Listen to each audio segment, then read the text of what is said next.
Bonjour, bonjour à toutes et à tous. Bienvenue dans notre webinaire sur la communication interne. Je me présente, je suis Corinne Guéminges, fondatrice du cabinet de conseil stratégique en ressources humaines, Plumenbiz. Notre sujet aujourd'hui, le rôle clé de la communication interne dans et pour l'engagement des collaborateurs.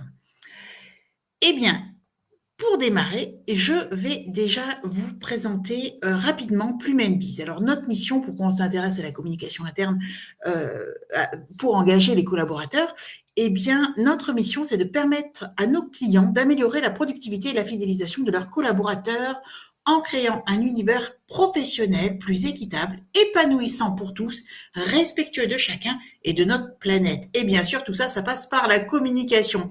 Et notre ambition, pourquoi j'ai créé en fait Plumenbiz, eh bien, c'était pour contribuer à repenser le monde du travail en faisant correspondre les besoins et attentes et contraintes des dirigeants avec les attentes tout à fait légitimes des collaborateurs, donc des employés. Nous sommes un cabinet de conseil spécialisé sur les PME de 15 à 300 personnes, donc c'est quand même assez large, tout secteur d'activité, essentiellement sur Paris, région parisienne, mais ce n'est pas pour autant que nous ne nous déplaçons pas. Par exemple, Stade Revel, l'un de nos clients, est un métallurgiste à Tourcoing. Et nous sommes également organisme de formation, ce qui permet à nos clients de bénéficier de financement vu que nous sommes certifiés Calliope. Et je suis également consultante BPI France en ressources humaines. Notre positionnement donc est un petit peu original. En fait, moi, je suis quelqu'un qui a horreur du gâchis en règle générale et du coup, je me positionne comme un passeur du changement, un facilitateur de la transformation. Je ne veux absolument pas que mes clients se sentent captifs. S'ils s'adressent à moi, je veux que ce soit par besoin et aussi par plaisir. Donc, j'analyse avant d'agir, je mesure la capacité d'amélioration de mes clients avant de leur proposer des plans d'action qui soient vraiment pertinents pour eux, ne pas dépenser d'argent, ne pas dépenser d'énergie ni de temps pour des actions qui ne seraient pas pertinentes et surtout pérennes et qui répondent vraiment à leurs besoins. Et une fois que j'ai fait ça, ben, j'accompagne, nous accompagnons ou pas, suivant le souhait du client, dans le déploiement de tout ou partie donc des actions priorisées. Donc, pour démarrer, je vais déjà vous demander de me noter dans le chat, en fait, quelle est votre motivation principale? D'abord, pour nous rejoindre aujourd'hui, qu'est-ce que vous attendez exactement de moi? C'est pas par curiosité, c'est surtout pour pouvoir vous donner des exemples concrets qui vous parlent et qui répondent à votre besoin. Vraiment, mon intention ici, c'est de répondre au mieux à votre attente, à vous, à vos attentes. Voilà. J'en profite pour vous rappeler que vous avez pas mal de boutons donc de call to action, notamment un bouton pour vous faire bénéficier d'un rendez-vous conseil. Donc n'hésitez pas, si vous en avez envie, à activer ce bouton et à choisir un moment donc pour que l'on échange en face à face. Vous avez également une fiche mémo sur la communication interne que vous pouvez télécharger, et évidemment les slides à télécharger. Donc, sans plus attendre, je vais démarrer. Je regarderai vos réponses au fur et à mesure dans le chat quant à vos métiers et puis à vos attentes. Donc déjà, la communication interne, de quoi parle-t-on?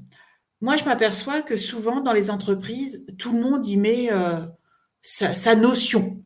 En fait, si je fais simple, la communication interne, c'est l'ensemble des actes de communication qui se produisent à l'intérieur de l'entreprise, de l'organisation. J'entends par là tous les processus et les pratiques qui permettent les échanges d'informations au sein d'une même structure. Cela inclut les différents types de communication, ascendante, descendante, horizontale, et les divers supports utilisés, que ce soit les emails, les intranets, les réunions, etc., etc. Vous allez comprendre plus tard pourquoi c'est important de reposer finalement la définition sur ce que l'on entend par communication interne.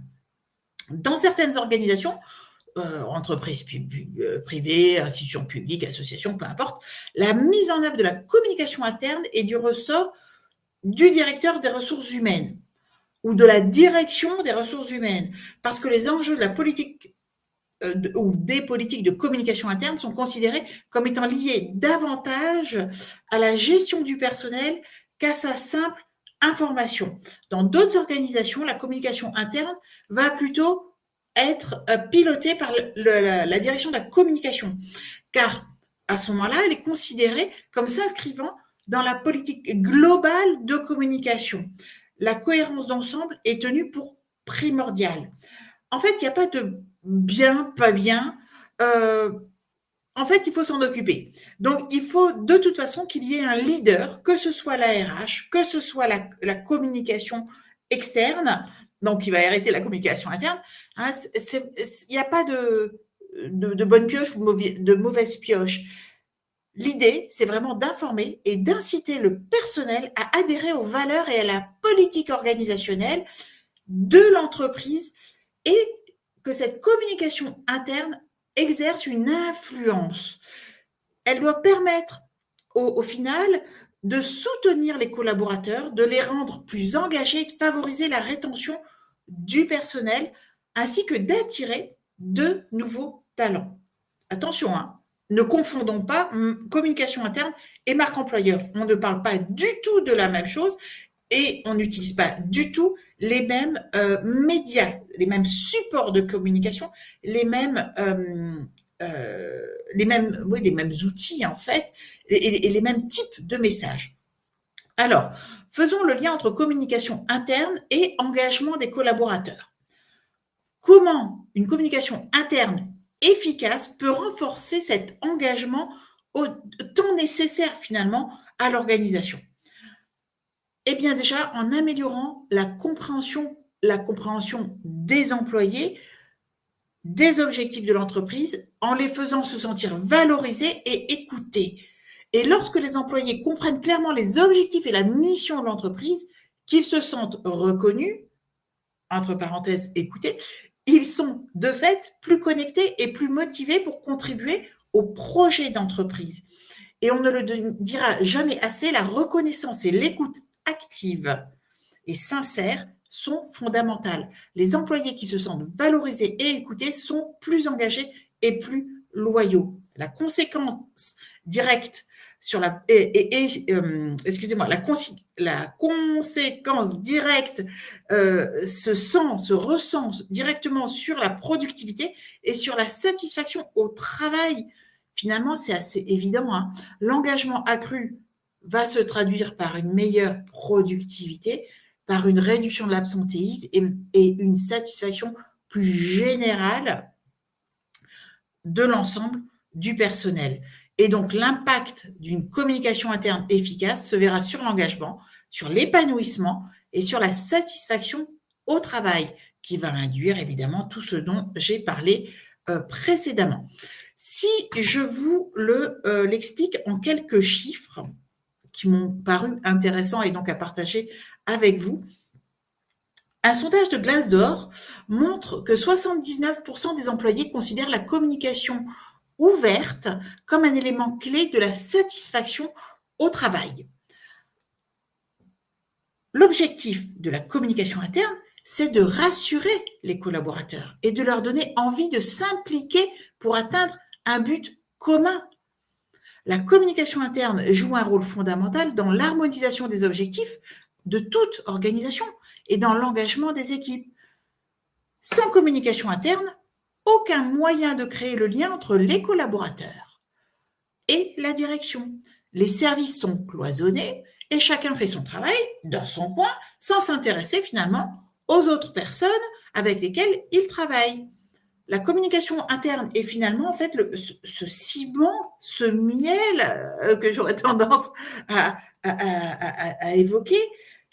Cette communication va permettre de maintenir la cohésion, et d'aligner les équipes sur les mêmes objectifs, la même vision, et de créer un climat de confiance. Et donc, finalement, cette communication interne, elle va permettre de favoriser la rétention du personnel, de favoriser la cohésion, et de favoriser la cohésion. Et donc, finalement, cette communication interne, elle va permettre de favoriser la rétention du personnel, de favoriser la cohésion, et de favoriser la cohésion. Et donc, finalement, cette communication interne, elle va permettre de favoriser la rétention du personnel, de favoriser la cohésion, et de favoriser la cohésion. Et on le sait, les employés engagés sont donc plus productifs et plus fidèles. Gallup nous dit également que l'engagement au travail permettrait de réduire l'absentéisme de 81%. C'est phénoménal. Et le turnover serait réduit de 18 à 43% d'après Gallup. En outre, l'enthousiasme et l'implication des employés augmenteraient encore la productivité. Une étude menée par McKinsey il y a quelques mois a révélé que les entreprises ayant une communication interne solide gagneraient entre 20 à 25% de productivité. Moi, je trouve ça aussi super intéressant. En fait, on a vraiment de cause à effet liées à la communication interne. Pumble nous dit que 64% des dirigeants et 55% des travailleurs dans les métiers, je dirais, intellectuels, estiment qu'une communication interne efficace améliore également cette productivité. Donc, quand on recoupe les différentes études, on arrive toujours au même résultat positif, même si les chiffres sont différents. À l'inverse, une baisse de la productivité est due à une mauvaise communication interne, et Dieu sait que ça, je peux le constater dans les entreprises, enfin chez nos clients finalement.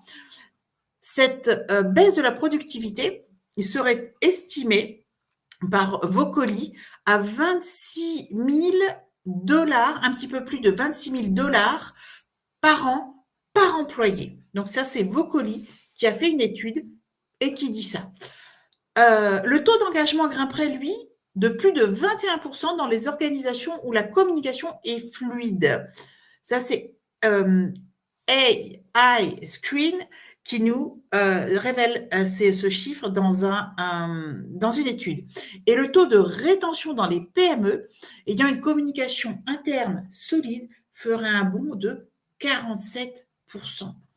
Moi, je trouve que c'est dommage de ne pas utiliser la communication interne pour finalement faire valoir tous ces bons chiffres et améliorer sa productivité, améliorer ses résultats aussi, diminuer son absentéisme, etc. etc. Est-ce que, donc c'est une question pour vous, je vous demande de me répondre dans le chat. Est-ce que votre communication est bien structurée? Attendez, je vous ai même fait un vote, donc j'ouvre les votes. Donc, vous pouvez voter directement avec le petit widget, là, le petit bouton. Et vous pouvez directement voter. Donc, est-ce que votre communication interne est structurée? Alors ça, c'est intéressant parce qu'en fait, on a tout souvent tendance, et notamment dans les PME, alors évidemment, plus les entreprises grandissent, plus la communication interne est structurée. Néanmoins, moi, je m'aperçois que dans les petites structures, dans les PME en règle générale, la communication interne est présente. Pour autant, elle n'est pas structurée. Et je trouve ça dommage parce que finalement, ça donne du sens. Je ferme les votes. Merci d'avoir répondu. Donc, vous êtes 74% à avouer que la communication interne dans votre organisation n'est pas structurée. Et vraiment, moi, je trouve ça dommage parce que voyons maintenant donc la stratégie de communication, comment l'élaborer. Et sans structurer finalement cette stratégie de communication interne, finalement, on rate des cases à cocher et on rate des opportunités d'améliorer l'intégralité de sa gestion des ressources humaines. Alors, pour être efficace, il faut déjà procéder à un alignement avec les objectifs de l'entreprise. Comprendre les enjeux, c'est pas évident, hein. C'est pas du tout évident. On pense souvent qu'on a compris les enjeux, c'est pas forcément le cas. C'est pour ça qu'il faut toujours tout écrire, parce que ça permet de préciser, de synthétiser ce que l'on pense avoir compris. Des fois, on est juste, des fois, on l'est pas, des fois, on l'est presque. Il est crucial que la communication interne soit en phase avec les objectifs stratégiques de l'entreprise pour assurer cohérence et efficacité. Pour cela, il faut identifier les objectifs de l'entreprise et les traduire en objectifs de communication interne. Donc, je vous dirais, vous faites un tableau et vous notez les objectifs de l'entreprise et vous les traduisez en objectifs concrets de communication interne. Par exemple, si un objectif stratégique est d'améliorer l'innovation, je dis ça, la communication interne pourrait se concentrer sur la promotion d'un environnement collaboratif et la reconnaissance des idées novatrices.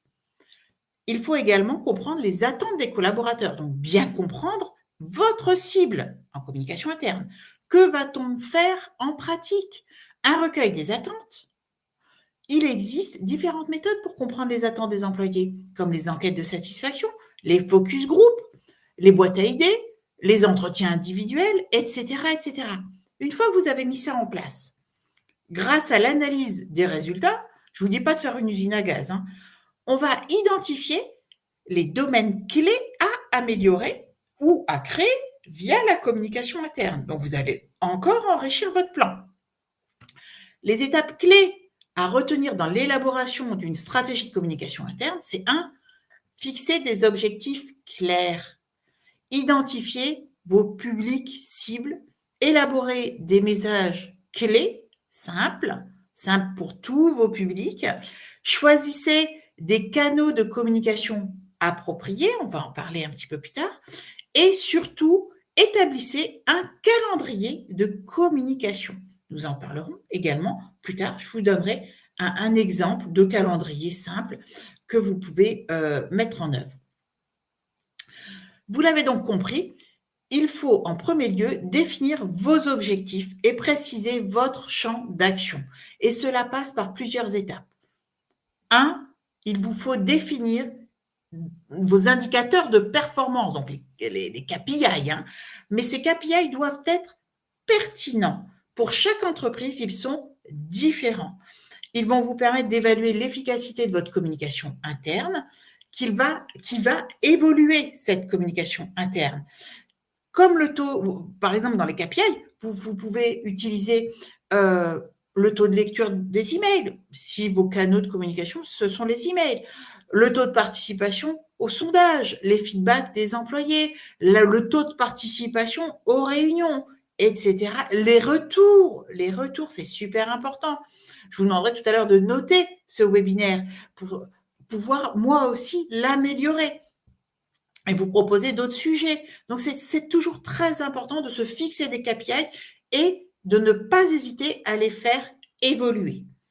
La collecte en 2, c'est la collecte des données. La collecte des données, c'est super important. Vous devez envisager les différentes méthodes pour collecter les données qui vous sont nécessaires, telles que les enquêtes de satisfaction, on y revient, des interviews, des outils de mesure d'audience pour les plateformes internes, les taux et les analyses de participation.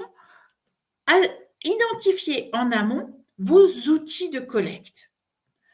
Ensuite, on arrive à l'étape 3, cette étape d'analyse et finalement d'ajustement qui revient en permanence. On est vraiment dans un cercle vertueux d'amélioration continue.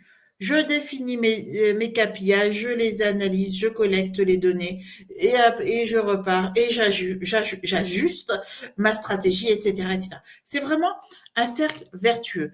Ça ne peut pas se faire en 3 mois, en 6 mois. Ce sont des délais moyens, voire longs. C'est donnez-vous le temps d'apprécier ce que vous mettez en place et de voir les résultats. Et vous faites évoluer. Il faut 6 mois, 1 an pour faire évoluer cette communication, ce plan d'action finalement, ce plan stratégique que vous aurez mis en place. Donc, qu'est-ce que l'on va faire? On va identifier consciemment et clairement la façon d'interpréter les résultats pour comprendre les points forts et les domaines à améliorer. On va intégrer la dimension et l'importance de l'amélioration continue, ce que je viens de vous dire, en ajustant les stratégies de communication en fonction des retours et des performances observées pour répondre aux besoins évolutifs des collaborateurs, mais aussi aux besoins évolutifs et aux contraintes de l'entreprise.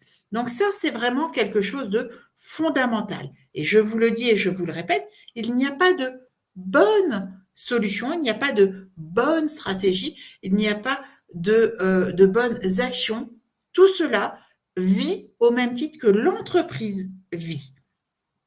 Donc, au fur et à mesure, comme tout être vivant, eh ben, il faut adapter toutes ces choses-là. Est-ce que vous utilisez dans vos structures des outils particuliers de communication interne? Alors là, je n'ai pas fait de sondage. Par contre, si vous voulez bien me dire, alors dans les outils, ça peut être plein de choses, hein. Même les réunions, pour moi, je considère les réunions comme étant un outil. Vous avez des réunions qui sont timées, vous savez, une par semaine, une par mois, voilà. Vous avez des réunions sauvages à la café, devant la machine à café. Vous avez j'en sais rien, Slack. Vous avez des outils. Est-ce que vous utilisez des outils dans votre entreprise? Et donc, je regarderai toutes vos questions évidemment après. Et voilà, je suis tombée sur Christelle qui nous dit: aurons-nous le replay et le support? Oui, bien sûr. Le webinaire est enregistré, donc vous disposerez du replay et le support, vous l'aurez également à disposition et vous l'avez déjà en principe dans les documents téléchargeables. Alors, les outils et les canaux de communication interne. Il faut vraiment bien les choisir en fonction de votre connaissance, de votre structure et de l'appétence de vos collègues ou de vos collaborateurs. Donc, il en existe de nombreux. Donc, le choix, il n'est pas si facile que ça. Nombreux choix d'outils, nombreux canaux de diffusion de messages. Les outils les plus courants sont les emails, les newsletters ou les journaux internes, des intranets, des plateformes de collaboration, je pense à Slack, à Microsoft Teams ou à plein d'autres. Il y a Joomla, enfin bref, il y a plein de choses qui existent. Les applications mobiles, vous avez des super applications mobiles également qui existent. Vous avez des panneaux d'affichage. On n'y pense pas assez aux panneaux d'affichage, mais les panneaux d'affichage sont une obligation réglementaire. Pourquoi pas y mettre aussi de la communication interne? Les réunions physiques ou en visioconférence. Et il y en a plein d'autres. Hein. Vous pouvez avoir des podcasts internes, des vidéos, des blogs internes, la signature d'email, c'est aussi un véhicule de communication interne et externe. Vous pouvez faire des team building. Mais attention, s'il vous plaît, j'allais dire please, pardon. Team building, ouais, c'est génial, hein, mais pensez team building utile parce que ça coûte parce qu'on dépense des sous pour faire les team building, ça coûte des sous parce qu'on mobilise du personnel qui pendant ce temps n'est pas productif, etc., etc. Les événements internes, c'est génial, mais il faut toujours que ça vise un objectif, une utilité. Vous avez également les livrets d'accueil. Les livrets d'accueil, ça permet de faire de la communication interne. Les sessions de feedback, les communautés dédiées, ça peut être aussi une bonne chose. Alors, vous avez pléthore d'outils, de sondage, etc., etc. C'est vraiment à vous de vous dire qu'est-ce que l'on a, qu'est-ce qui existe déjà, sur quoi je peux déjà m'appuyer, comme ça je réinvente pas la poudre. Et une fois que je sais qu'est-ce que j'ai, qu'est-ce que je peux ajouter qui serait malin pour notre efficacité et pour notre public cible.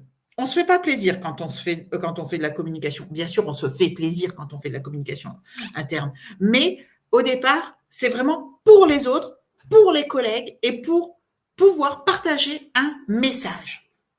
Donc, le problème, après, enfin, et même pendant, c'est le choix des canaux adaptés. Hein. C'est réfléchir aux critères de sélection en fonction des besoins et des préférences des collaborateurs, ainsi que des particularités des équipes qui sont parfois en télétravail, qui sont parfois également, j'allais dire, déportées. Nous, on a des sociétés de consultants, en fait, de consulting, hein, des clients, qui ont des équipes qui sont chez les clients. C'est un vrai problème. Comment je m'adresse à ces collègues qui sont chez des clients qui ne viennent jamais dans l'entreprise, qui ne peuvent qu'avec difficulté participer aux réunions de l'entreprise. Eh bien, eux aussi, il faut les embarquer dans cette dynamique, dans cette logique d'entreprise pour les fédérer autour du projet d'entreprise. Sinon, le risque, c'est qu'ils se sentent plus intégrés chez le client que chez vous. Et le jour où le projet client se termine, parce que c'est normal, il y a plus, ben, la personne se trouve en fait en intercontrat et ben, on ne sait pas où la mettre et il ne se retrouve pas finalement dans l'entreprise qui l'emploie. Et c'est dommage parce qu'en fait, on y perd aussi du sens, on perd de l'énergie, on perd de la dynamique et on peut perdre aussi des talents comme ça. Donc là, ça devient plus embêtant parce que toute perte de talent égale, ça coûte très cher. Voilà. On peut avoir aussi des personnels sur des sites distants. Donc là encore, il faut penser à ces personnes, à ces collègues et les intégrer. Une fois que vous aurez vu donc toutes les problématiques qui sont générées finalement par votre population cible, là encore, avec votre tableau, vous pourrez mettre en place les bons canaux pour toucher l'intégralité de vos personnels en fait. Voilà. Je vais vous donner maintenant quelques exemples. Alors, d'outils et de canaux de communication interne. Donc déjà, vous l'avez compris, il faut penser hyper large, se faire son petit tableau. Pas une usine à gaz, s'il vous plaît. Faites quelque chose de simple et qui vous parle. Et pensez, quand vous faites ce tableau, pensez en fait que vous aurez peut-être à le présenter à des tiers. Et en règle générale, c'est pas peut-être, c'est certain que vous allez devoir présenter vos idées à des tiers. Et du coup, il faut qu'elles soient les plus simples et les plus directes possibles pour ne pas être pénible en fait et puis dire oh, attends c'est bon sois focus je comprends rien à ce que tu me racontes. Alors vous pouvez créer dans les exemples d'outils et de canaux de communication, donc là je vais un pas plus loin, vous pouvez exemple créer des communautés. Quand on parle de créer des communautés, vous pouvez utiliser votre réseau social d'entreprise pour créer des communautés d'intérêt. En fait, quand vous aurez peut-être enquêté auprès des différents employés, des collègues, vous aurez aussi recueilli leur centre d'intérêt. Et si vous ne l'avez pas fait, c'est pas grave, vous pouvez toujours le faire. L'idée, c'est de développer des états, un état d'esprit ou des thématiques transverses à l'entreprise. Si je prends le thème de la parentalité, c'est quelque chose d'assez classique dans les entreprises, qu'on soit 15 ou qu'on soit 300. Le thème de la parentalité, c'est quelque chose qui est transverse à tous les services de l'entreprise, à toutes les populations de l'entreprise, que l'on soit à l'accueil, que l'on soit comptable, que l'on soit dirigeant. On peut être confronté à ce problème de la parentalité. Eh bien, vous pouvez faire une communauté. Cette communauté va se partager des bons plans, va se partager des trucs et astuces, va peut-être se réunir autour de sujets de stress particuliers. Vous pouvez faire vous-même créer ou inciter des communautés, même si vous n'avez pas au préalable incité les collègues à partager leur centre d'intérêt. Vous pouvez, si vous avez des politiques RSE en place, vous pouvez, j'en sais rien, faire des communautés sur le recyclage des déchets, sur la veille technologique, si vous êtes plutôt sur l'innovation, etc., etc. Donc l'idée, c'est vraiment que vous essayez de proposer à vos collègues des idées de communauté pour qu'ils puissent se réunir et casser les silos qui sont naturels dans les entreprises. L'idée, c'est de pleinement impliquer dans la vie de l'entreprise les collaborateurs. et de leur donner envie de communiquer entre eux sur des sujets qui ne sont pas forcément, qui peuvent être des sujets liés à l'entreprise directement, hein, au métier de l'entreprise, mais qui peuvent être également transverses. Il vous faut créer des moments fédérateurs et des moments de convivialité. Donc, nous, ce que l'on préconise, c'est d'organiser des événements internes pour faciliter les interactions entre collègues. Nous avons par exemple un client, c'est une agence de tourisme réceptif. Eux, ils ont créé des événements, ils appellent ça les éductours. Donc, ce sont des événements internes qui permettent de faire de l'éducation, des offres proposées par cet opérateur de tourisme. Donc, en fait, via un événement interne de fédération d'équipes, on va également faire de la formation pour que les équipes soient plus au fait de ce qui est vendu par l'opérateur de tourisme et surtout l'apprécient pour en parler avec le plus de passion possible. Encore une fois, créer des moments fédérateurs de convivialité, il faut que ça ait du sens et que ça permette de générer une dynamique de groupe, quelque chose de stimulant. Je ne parle pas là de team building classique, ni de, vous savez, les réunions mensuelles ou trimestrielles ou peu importe, ce qu'on appelle en anglais les town halls. Hein, la communication interne est avant tout une affaire d'humain. Donc, c'est vraiment pour cela qu'il faut passer par ces moments de rencontre. C'est indispensable. Ils peuvent être physiques, ces moments, ils peuvent être digitaux ou ils peuvent être hybrides. Ils doivent permettre de se retrouver, mais c'est souvent de manière plus informelle qu'à l'ordinaire. C'est pour se fédérer, c'est vraiment dans un but. Chercher le but avant de créer un événement ou une action quelle qu'elle soit. Vous pouvez également mettre en place des workshops d'idéation pour réfléchir collectivement à des irritants, à mettre en place des ateliers de design thinking quand on est éditeur de logiciels, par exemple. Vous pouvez mettre en place des petits déjeuners de retour d'expérience, tout simplement des apéros pour fêter des victoires. Ça aussi, ça marche. Troisième outil, canal de communication qui peut être intéressant et un peu plus original, c'est tout ce qui va tourner autour de la gamification. Ça vise à rendre la communication interne plus ludique, plus engageante. Faites des challenges entre collègues, entre services, entre sites pour créer cette cohésion. Mettre en place des quiz, des jeux concours pour s'approprier des connaissances. Vous pouvez mettre aussi en place tout ce qui est récompense, des badges, des classements pour encourager les comportements positifs individuellement ou en équipe. Vous pouvez aussi mettre en place des jeux de rôle. Alors moi, je déteste ça, hein, mais il y a plein de gens qui adorent ça, hein, les escape games. Donc ça aussi, vous pouvez le proposer. Ça peut bien marcher, tout dépend de votre population. Pour une progression de la communication interne, visible et mesurable au sein de l'entreprise, il est essentiel d'investir dans le développement des compétences en communication de vos collaborateurs. Et ça, c'est un volet qui n'est pas noté sur le slide, mais c'est indispensable. Et donc, gardez ça en tête, on en parlera un petit peu plus loin.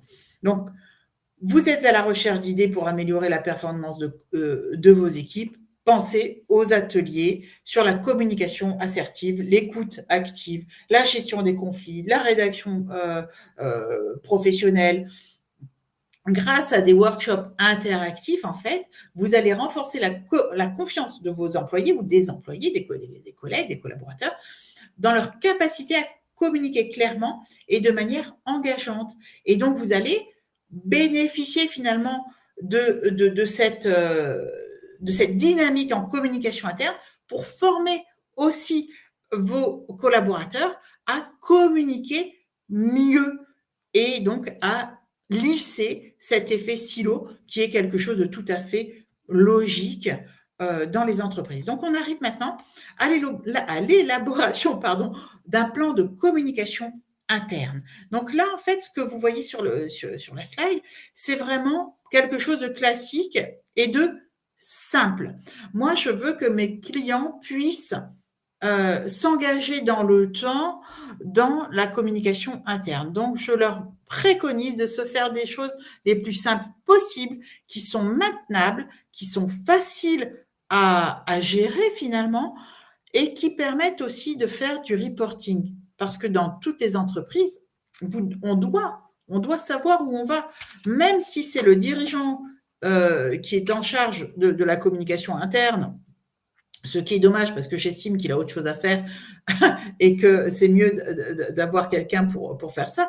Mais pourquoi ce serait aussi à la RH de le faire si elle n'a pas le temps? Et souvent, au RH, on n'a pas forcément le temps de s'occuper de ça.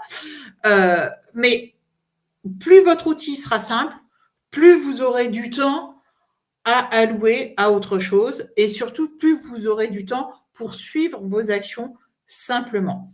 Donc, une fois que l'on a élaboré sa stratégie, ce que l'on a vu précédemment, et défini ses canaux, il faut créer un calendrier éditorial.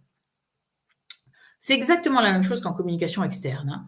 Il s'agit ni plus ni moins d'un plan d'action qui lui aussi est vivant. Mais au moins, en créant votre plan d'action, vous aurez les bases de quelque chose qui va s'inscrire dans le temps, qui sera récurrent et qui vous permettra d'être finalement conforme aux attentes des collaborateurs. Moi, je vois trop souvent dans les entreprises des super bonnes intentions, on fonce et derrière, on ne suit pas. On ne suit pas parce qu'on n'a pas le temps, parce qu'il y a toujours des priorités, parce que les priorités s'entassent et au final, la communication interne, c'est pas prioritaire, mais c'est au même titre prioritaire que plein d'autres choses, que la communication externe. Si on fait pas de communication interne transparente et si c'est uniquement descendant et que c'est uniquement timé par l'urgence, et bien dans ce cas, autant pas en faire, quoi, parce que de toute façon, ça sert à rien. Les gens, ça crée de la frustration, de la déception. Et c'est vraiment, vraiment, vraiment, j'insiste là-dessus, il est vraiment crucial d'inscrire la communication interne dans quelque chose de récurrent. Vous avez toujours des trucs à dire. Il y a toujours des choses à dire en interne. Eh bien, il faut le faire savoir, il faut le dire, et il faut le dire avec enthousiasme. Et c'est à ça que va servir notre plan d'action. Alors, un petit sondage que je vais activer. Avez-vous formé vos managers aux bonnes pratiques de la communication interne? J'ouvre les votes, donc vous avez le petit widget qui doit s'ouvrir. Et donc, vous pouvez voter, donc nous dire si oui ou non vos managers sont formés à la communication interne. Et vous allez comprendre pourquoi il est crucial de les former, ces managers, à la communication interne. Donc, moi, je vois l'évolution des votes. Et on a quand même plus de, autour de 80% d'entre vous qui, c'est en train de descendre un petit peu. Il y a à peu près, environ, donc je ferme les votes et je vous les partage. Hop, ici, voilà. Donc, on a, donc il y a 70% d'entre vous qui avouent ne pas avoir formé les managers et c'est en cours pour presque 20%, donc ça c'est super. Et on a donc 13% des participants qui nous partagent le fait que leurs managers ont été formés. Mais c'est vraiment, vraiment, vraiment super important de former les managers à la communication interne. Pourquoi? Parce qu'en fait, on ne s'invente pas expert ou même sachant ou même avoir la fibre en communication et en communication interne, encore moins. Donc, il faut impérativement former ces relais internes. C'est capital. Les managers doivent comprendre leur rôle et savoir créer des routines, des rituels formels et informels, comme les réunions d'équipe hebdomadaires. Mais il faut que ça devienne une routine. Il faut que ce soit quelque chose de cadré, d'encadrer, de structurer, de structurant. Ou sinon, les collègues, les collaborateurs, ça va leur pomper l'air. Ils ne vont pas comprendre pourquoi on leur dit de venir à ces, par exemple, réunions d'équipe, s'ils n'ont rien à faire. On voit trop souvent dans les réunions, mais pourquoi j'ai été invité? Mais j'ai rien à dire, ça ne m'intéresse pas. Il faut que les managers puissent mettre en place des messages réguliers, faire des updates fréquents, donc mettre à jour.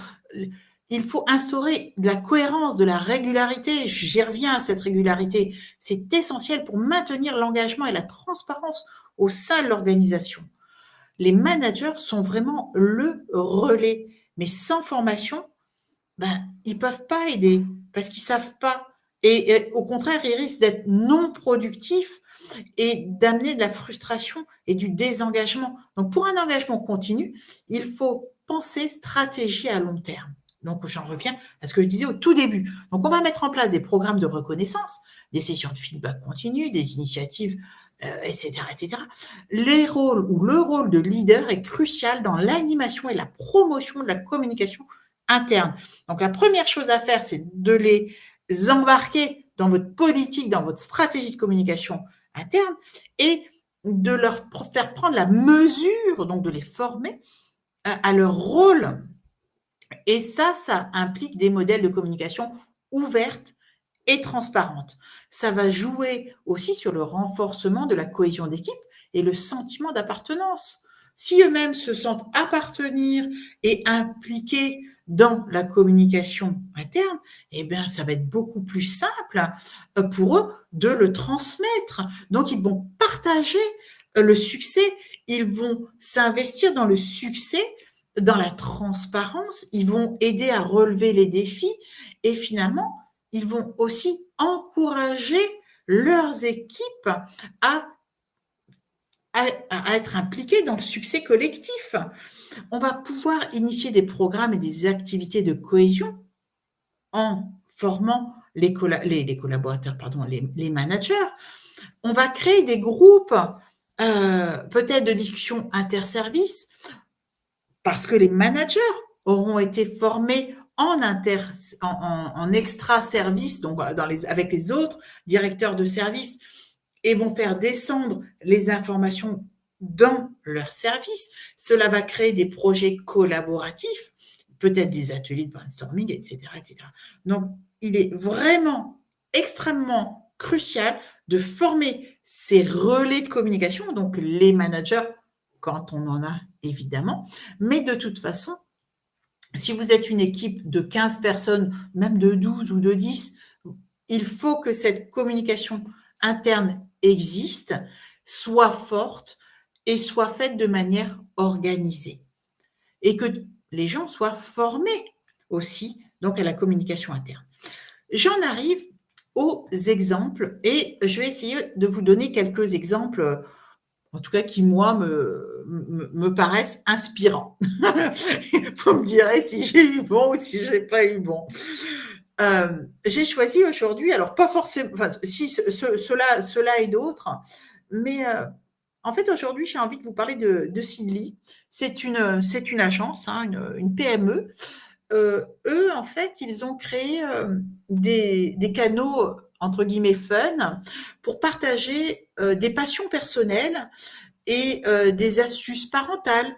Dans les canaux, il y a, ils se sont aperçus, par exemple, qu'ils avaient pas mal j'allais dire, de parents, de propriétaires ou de maîtres d'animaux. Donc, ils ont créé un canal qu'ils ont appelé Finest Dogs. Mais ça pourrait être sur les chats, ça pourrait donc les chiens, les chats, ça pourrait être sur d'autres choses, sur les enfants aussi. En fait, ils ont pris des intentions en fait ou des sujets d'intérêt dont ils se sont aperçus en interne et ils ont créé des canaux de discussion sur un Slack.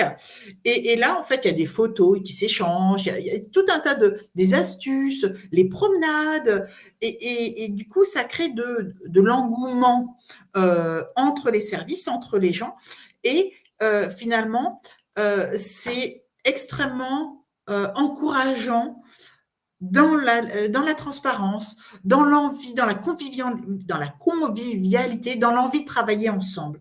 Vous avez ce local, alors ce local, moi je vois souvent des messages, ils sont pénibles à appeler là, n'importe quand là sur votre téléphone pour leur pub. N'empêche que ils publient régulièrement des articles en interne sur la RSE, sur l'éthique, sur les enjeux numériques qui permettent de renforcer, de sensibiliser l'adhésion en fait des équipes à leur projet d'entreprise qui tourne autour de la RSE. Et ça, au final, ça permet de créer un sentiment d'appartenance qui est plus fort que si cette publication régulière d'articles sur les thèmes que je vous ai cités, si il ne le faisait pas, en fait, finalement, a priori, les équipes s'en ficheraient un petit peu de ce qui se passe ou de ce local essaye de mettre de manière transverse sur les valeurs de l'entreprise. Donc ça, c'est aussi une idée. Media Meeting. Alors, Media Meeting, eux, c'est aussi une PME.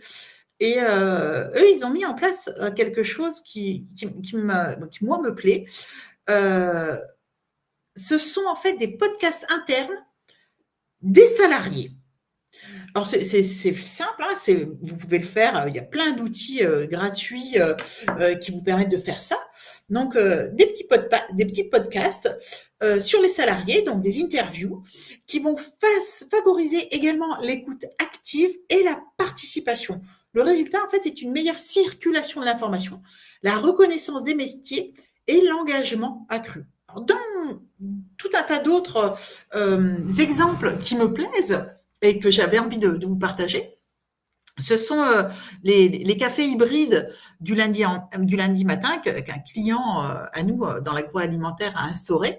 C'est un point informel de 15 minutes tous les lundis en visio pour toutes les équipes. L'objectif, c'est de démarrer la semaine en partageant les actus de l'entreprise, les priorités et aussi une anecdote du week-end.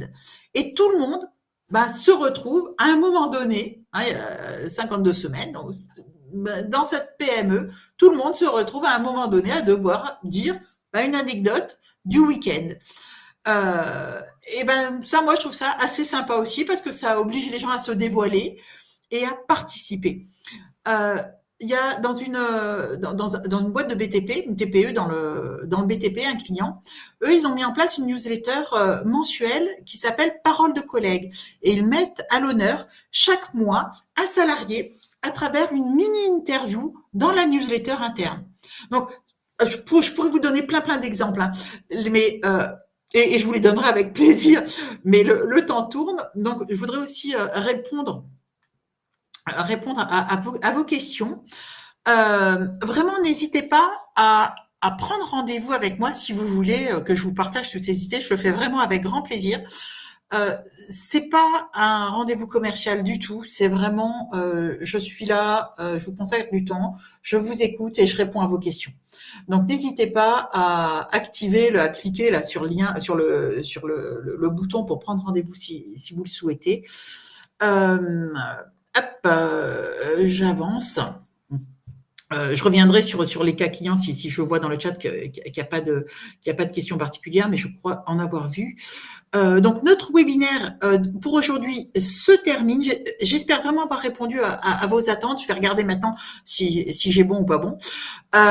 N'hésitez pas donc à prendre un rendez-vous si vous le souhaitez. Surtout, s'il vous plaît, notez notre webinaire et mettez des commentaires aussi. C'est très utile pour moi pour progresser, pour faire progresser ce que l'on vous délivre. Voilà, c'est pas évident de faire ces webinaires pour répondre à des besoins qu'on nous imaginons, mais c'est pas sûr.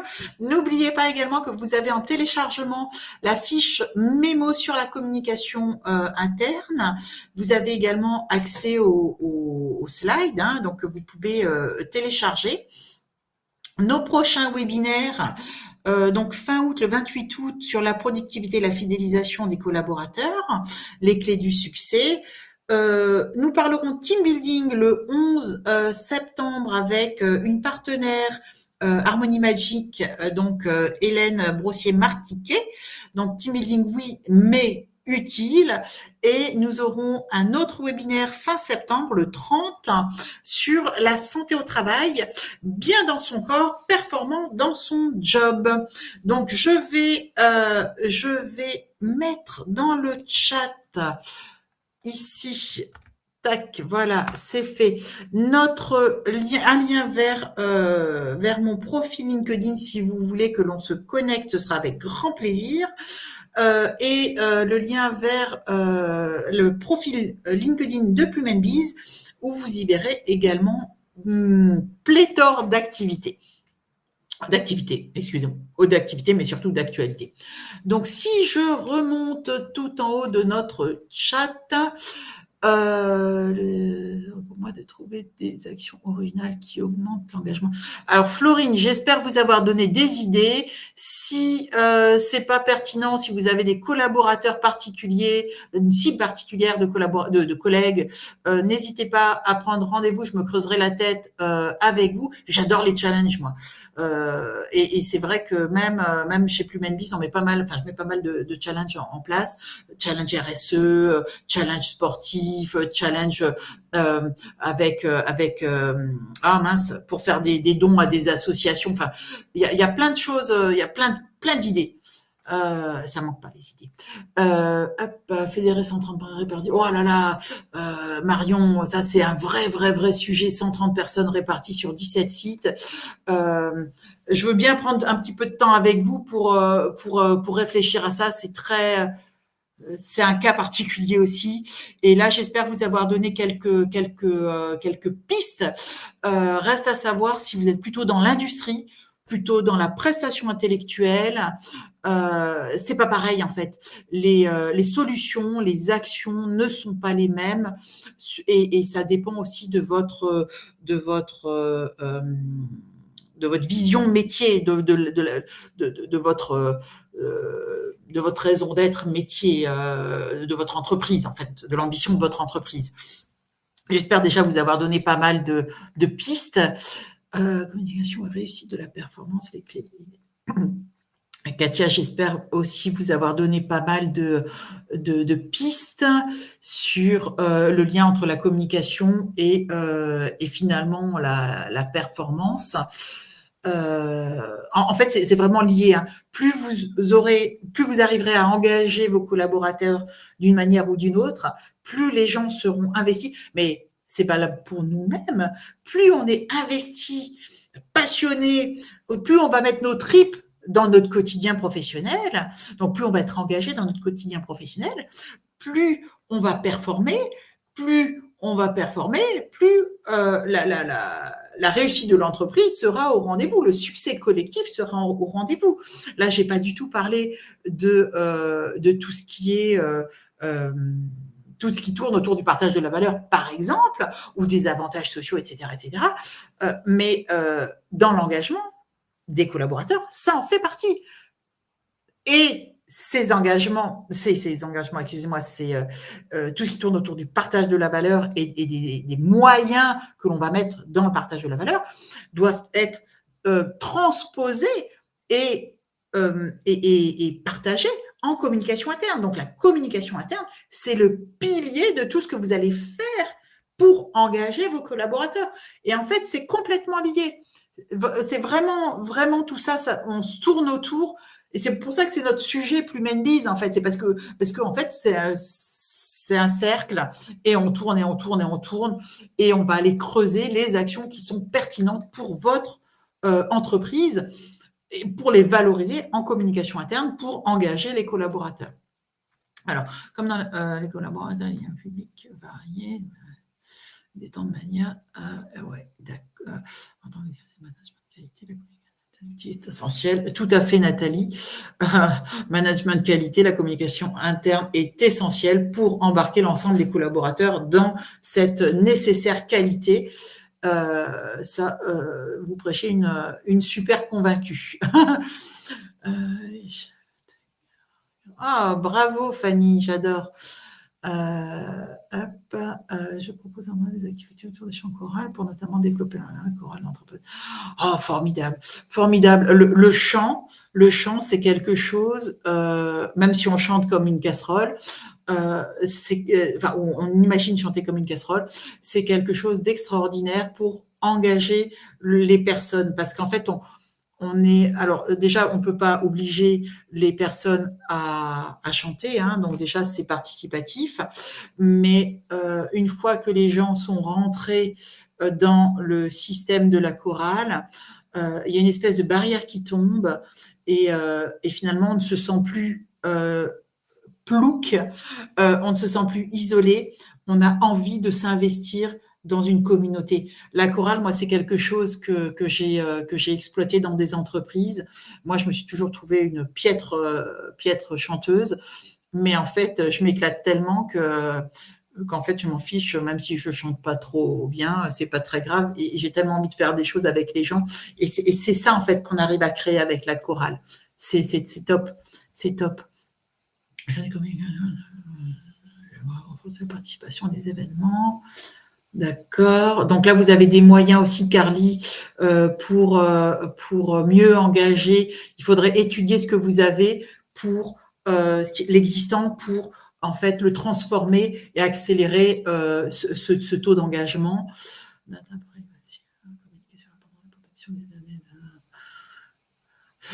Pour Simon, vous pouvez faire des petits témoignages, des petites vidéos témoignages, tout à l'heure je parlais de podcasts, de toutes ces choses-là, ça peut être intéressant, même dans une newsletter, faire des focus employés ou des cas, des études de cas, pour que ça parle aux gens. Il faut que ça parle aux gens et à tous les gens. J'essaie d'aller un peu dans une administration publique concret pour augmenter l'engagement des agents. Oui, Aurélie, j'ai un client dans le public et justement, on a fait quelque chose de super sympa au travers d'un. Alors, c'était une journée, c'était au travers d'un type team building et c'était un truc qui s'appelait Film Experience. Et en fait, on avait un message. Le message, c'était pour que les managers soient de meilleurs managers. Donc, il faut choisir un thème. Pour les agents, en fait, vous devez choisir des thèmes qui leur parlent. Et une fois que vous avez choisi les termes qui parlent aux agents, donc encore, c'est une population cible. Hein, une fois que vous savez ce que veut ou ce dont a besoin votre population cible, là, vous pouvez déterminer des actions qui soient pertinentes. Et la distinction entre la communication interne et la marque employeur, en fait, ce sont vraiment deux choses différentes. La communication interne, vous allez avoir des messages, des objectifs, des outils particuliers qui ne sont pas du tout les messages, les outils et les objectifs de la marque employeur. Et c'est en ça qu'il faut, en amont, vraiment étudier ce que chacun doit satisfaire. La communication interne doit satisfaire des objectifs, la marque employeur doit en satisfaire d'autres. Hop, donc plan de communication interne, je vous en ai parlé tout à l'heure. Replay, tout ça, oui.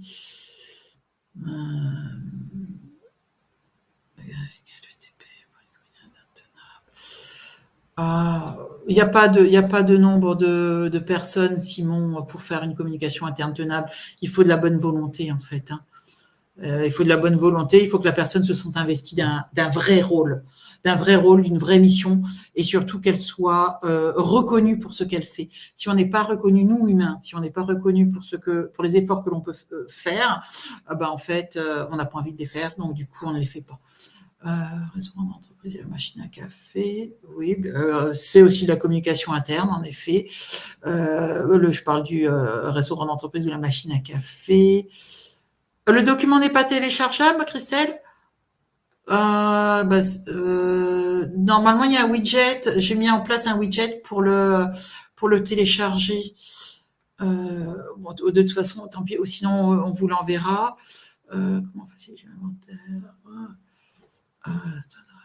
Alors, le taux d'engagement des salariés français est réputé très mauvais. En effet, comment passer de 6 à 10, de 10 à 20?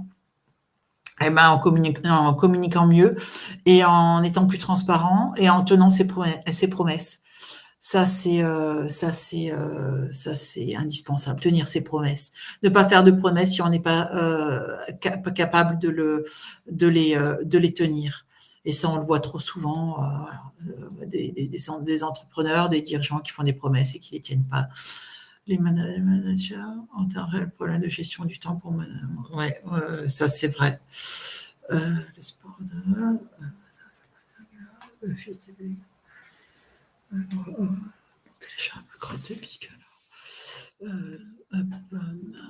Simon, je ne sais pas si Simon, merci Simon qui est notre assistant Webikeo. Je ne sais pas si Simon a pu résoudre le problème. Merci Katia. Bah, écoutez, j'espère vraiment avoir répondu le plus possible, en tout cas à vos questions, à vos besoins. Je vais rectifier ma bougnette. J'ai du mal à paramétrer le document téléchargeable. Vraiment, je m'en excuse. Donc, je vais le corriger. Vous pourrez le retélécharger, ou sinon, on vous l'enverra. Je vous remercie de noter à nouveau notre webinaire. Et en tout cas, ce fut un grand, grand plaisir pour moi d'animer ce webinaire. Et je vous dis à très, très bientôt et bon appétit et passez tous un bon et bel été. À très bientôt. Merci beaucoup. Au revoir.